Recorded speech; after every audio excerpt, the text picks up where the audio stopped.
Cristiano, let's go. Life continue. Past is past, it never come again. The present, it's the best gift that we have in our life. The present.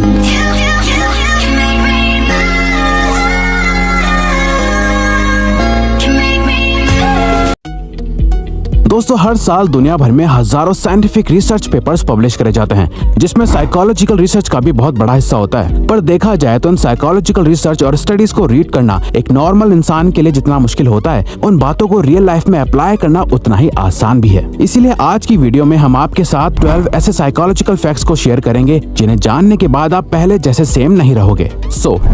Number 1, music changes perception. हम सभी ये जानते हैं कि music हमारे mood को change करने का पावर रखता है। एक हाईली एनर्जेटिक सॉन्ग सुनकर आप मोटिवेटेड फील करोगे और वहीं एक सैड सॉन्ग आपको सैड और डिप्रेस्ड फील करा सकता है। आप किस टाइप का म्यूजिक सुनना पसंद करते हो, ये एक्चुअली में अफेक्ट करता है कि आप इस दुनिया को किस नजर से देखते हो। 2011 की एक स्टडी में लोगों को एक टास्क दिया गया जहाँ उन्हें डिफरेंट म्यूजिक सुनते हुए एक पेपर पर हैप्पी और सैड फेसेस को टिक करना था। रिजल्ट ये देखा गया कि सैड म्यूजिक सुनते हुए ज्यादातर लोग सैड फेसेस को टिक कर रहे थे, वहीं हैप्पी म्यूजिक सुनते टाइम लोग हैप्पी फेसेस को चूज कर रहे थे, जिसे परसेप्चुअल एक्सपेक्टेशन का नाम दिया गया। जहां आप अपने कानों से कुछ सुनते हो तो आपका ब्रेन आपकी आंखों से सिमिलर चीजें देखने लगता है। इसीलिए एनर्जेटिक म्यूजिक वर्कआउट करते टाइम बहुत हेल्प करता है और सॉफ्ट म्यूजिक आपको फोकस करने में हेल्प करता है।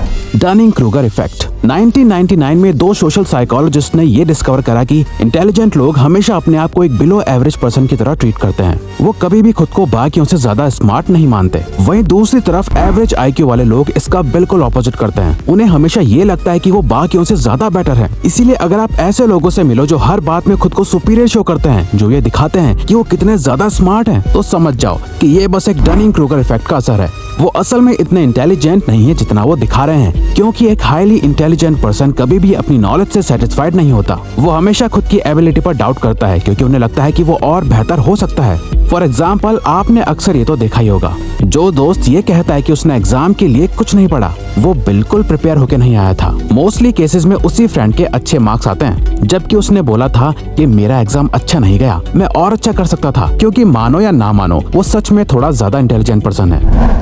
Singing reduces anxiety. इमेजिन करिए आप अपनी कार ड्राइव करते हुए अपने काम पर जा रहे हैं, जहां आपको एक इम्पोर्टेंट प्रेजेंटेशन डिलीवर करनी है। सो नेचुरली आप नर्वस और एंग्शियस फील करोगे। तो ऐसे मोमेंट में आप अपने आप को काम कैसे रखोगे? वेल, साइकोलॉजी कहती है कि अगर आप ऐसे टाइम पर अपना फेवरेट सॉन्ग प्ले करके खुद भी सिंगिंग करने लग जाओ। अब आपको ये सुनने में अजीब लग रहा होगा, पर सिंगिंग करने से आपके ब्रेन में एंडोर्फिन्स और ऑक्सीटोसिन रिलीज होने लगता है, जो अल्टीमेटली आपके स्ट्रेस लेवल को बहुत तेजी से कम कर देता है और आपके मूड को बेटर कर देता है। इसके अलावा ये आपके हार्ट रेट और कॉर्टिसोल लेवल को लो कर देता है, जिससे आप काम और कॉन्फिडेंट फील करने लगते हो। Power of silence. अगर आप चाहते हैं कि कॉन्वर्सेशंस आगे बढ़ती रहें पर आपको समझ नहीं आ रहा कि क्या बात करें, तो इसका सबसे सिंपल तरीका है अपने पार्टनर से कोई भी एक क्वेश्चन पूछ लो और जब वो आंसर दे दे उसके बाद भी आई कांटेक्ट मेंटेन रखो और आपका पार्टनर साइलेंस को अवॉइड करने के लिए कुछ ना कुछ बात करने लगेगा।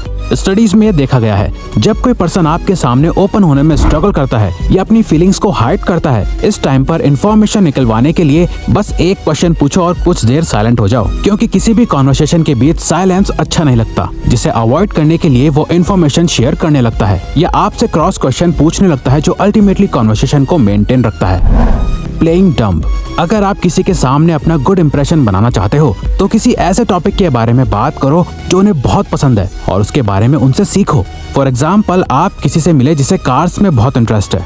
अब हो सकता है कि आपको भी कार्स के बारे में बहुत नॉलेज हो, पर उनके सामने ऐसे प्रिटेंड करो जैसे आपको उनसे कम नॉलेज है और उनसे क्वेश्चंस पूछो जो सामने वाले पर्सन को कॉन्फिडेंट और स्मार्ट फील कराएगा और वो आपसे बात करने में और इंटरेस्ट शो करेंगे, क्योंकि वो जिस बारे में बात करना चाहते हैं आप उसमें अपना इंटरेस्ट शो करते हो, जो आपको एक लाइकेबल पर्सन बनाता है। और वैसे भी दलाई लामा का कहना है कि जब आप बात करते हैं तो आप केवल वही दोहरा रहे होते हैं जो आप पहले से जानते हैं, लेकिन अगर आप सुनते हैं तो आप कुछ नया सीख सकते हैं। The snake man. अगर आप किसी ग्रुप में हैं या किसी एक पर्सन के साथ भी हैं जहां आप डिनर या लंच पर मिलने आए हो और आपको लगता है कि कोई कॉन्फ्लिक्ट क्रिएट होने वाला है, आपकी कॉन्वर्सेशन जैसे जा रही है आप लोगों की लड़ाई हो सकती है, तो इस सिचुएशन को अवॉइड करने के लिए अपने सामने रखा खाना खाने लग जाओ, क्योंकि अकॉर्डिंग टू साइकोलॉजिस्ट्स ईटिंग एक कामिंग एक्टिविटी है।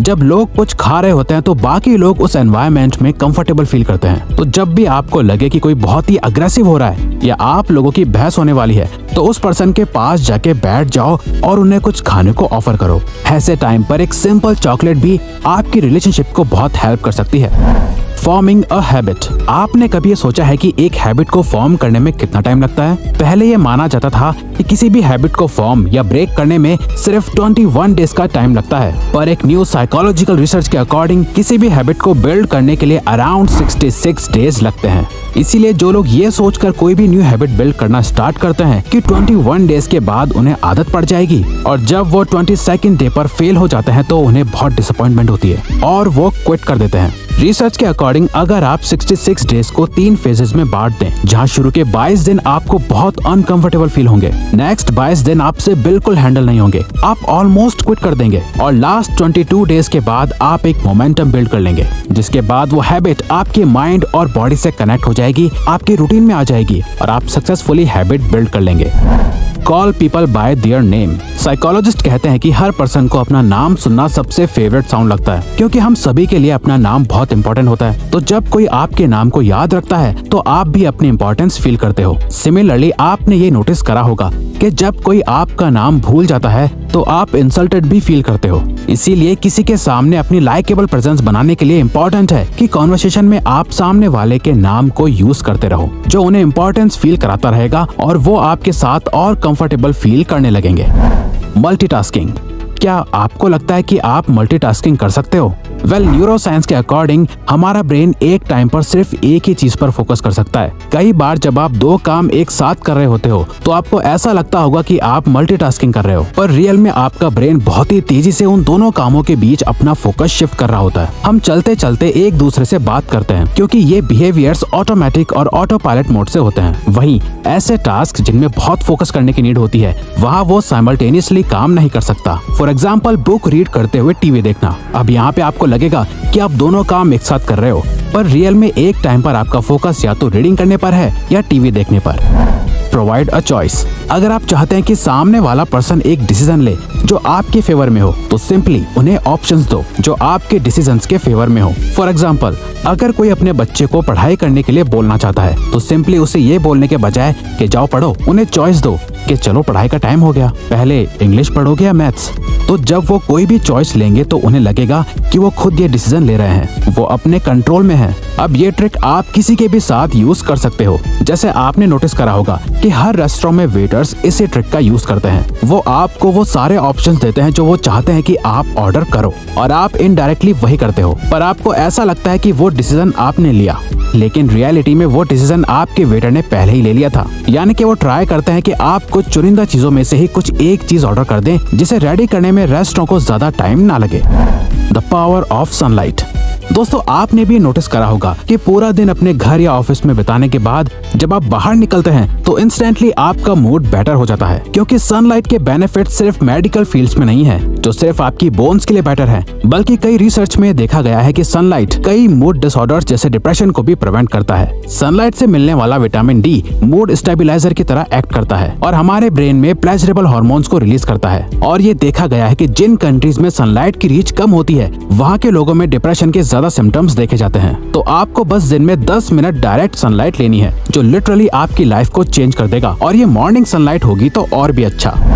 Mirror body language. अगर आप किसी से बात करते टाइम उनकी बॉडी लैंग्वेज या उनके कुछ बिहेवियर्स को कॉपी करने लग जाओ, तो वो आपके साथ इंस्टेंट ट्रस्ट फॉर्म कर लेंगे। वो जैसे बात करते हैं, जैसे मूव करते हैं, अगर आप भी उनके कुछ एक्सप्रेशंस को मिरर करने लगो तो वो आपको और पसंद करने लगेंगे, क्योंकि वो आपसे और भी ज्यादा कंपैटिबल फील करेंगे। साइकोलॉजिस्ट इसे कैमेलियन इफेक्ट कहते हैं। फॉर एग्जाम्पल, किसी से बात करते टाइम ये नोटिस करो कि वो कौन से वर्ड सबसे ज्यादा यूज करते हैं, और आप भी बात करते टाइम उन वर्ड्स का यूज करने लग जाओ। इससे वो खुद को आपसे आइडेंटिफाइड कर पाएंगे, उन्हें लगेगा कि आप भी उन्हीं के जैसे हो, और वो आपकी कंपनी को एंजॉय करने लगेंगे।